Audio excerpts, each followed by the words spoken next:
CBSE class 12 maths हमारा chapter है differential equations और टॉपिक है लीनियर डिफरेंशियल इक्वेशन। हम सीबीएसई के प्रीवियस ईयर क्वेश्चंस कर रहे हैं और अगला क्वेश्चन है question number 86, solve the differential equation. इसे हमें सॉल्व करना है।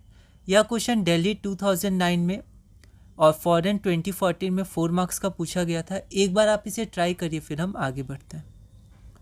तो सबसे पहले हम लोग गिवन डिफरेंशियल इक्वेशन लिखेंगे। उसके बाद कन्वर्ट करने के लिए इसे स्टैंडर्ड फॉर्म में dy बाई डी एक्स का कोफिशिएंट 1 होना चाहिए। तो x log mod x से हमने डिवाइड किया तो हमारे पास ये इक्वेशन आई। ये हमारी लीनियर डिफरेंशियल इक्वेशन है इस फॉर्म की, जहाँ पर p की वैल्यू ये है और q की वैल्यू इतनी है। ठीक है, यहाँ पर थोड़ी ओवर राइटिंग है, आप ध्यान दीजिएगा कि ओवर राइटिंग या कट ज़्यादा ना हो। इसको हमने इक्वेशन नंबर 1 मान लिया।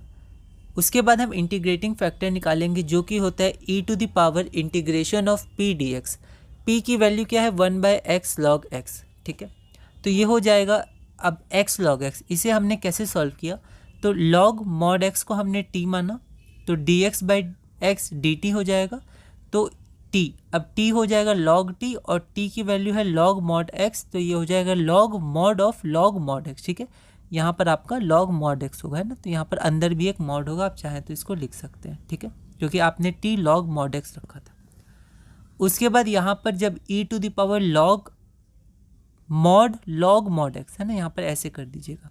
ठीक है, क्योंकि यहाँ पर mod में है log, यहाँ आप देख सकते हैं यहाँ पर x mod में है। ठीक है, तो ये आपका आ जाएगा। अब यहाँ e है, इसका बेस भी e है, तो आपका बचेगा क्या, तो आपका बचेगा log mod x। इसको हमने इक्वेशन नंबर 2 मान लिया। अब जैसे यहाँ गलती हो गई तो मैंने एक सिंगल कट कर दिया। ठीक है, तो आप भी सिंगल कट कीजिएगा और कोशिश करिएगा कि गलतियाँ ना हो। तो इंटीग्रेटिंग फैक्टर हमारा log mod x हो गया, इसको इक्वेशन 2 मान लिया। उसके बाद जनरल सॉल्यूशन क्या होता है, y times integrating factor is equal to integration of q times I F into d x plus सी।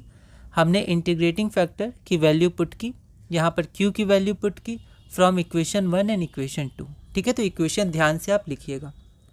उसके बाद हम क्या करेंगे, उसके बाद हम इसको इंटीग्रेट करेंगे। तो यहाँ पर हमने log mod x को इंटीग्रेशन मतलब फर्स्ट फंक्शन माना, 2 बाई एक्स स्क्वायर को सेकेंड फंक्शन, और इंटीग्रेशन बाय पार्ट्स हमने लगा दिया। तो जब हमने इसको सॉल्व किया तो इसको आप सॉल्व करिएगा तो आपका इतना आ जाएगा, इंटीग्रेशन बाय पार्ट्स है। ठीक है, उसके बाद यहाँ पर इसको सॉल्व करने पर, सिंप्लीफाई करने पर इतना आंसर आ जाएगा। तो y log mod x हो जाएगा -2 by x log mod x -2 by x plus C. ठीक है, तो ये कैसे सिंप्लीफिकेशन है इसका आप ध्यान दीजिएगा। ठीक है, जो हमारा रिक्वायर्ड सॉल्यूशन है। ये हमारा अगला क्वेश्चन है, solve dy by d x minus y is equal to cos x given that if x is equal to 0 y equal to 1। अब हमें कंडीशन दी गई है, मतलब पर्टिकुलर सॉल्यूशन हमसे पूछा है। यह क्वेश्चन दिल्ली 2012 में 4 मार्क्स का आया था।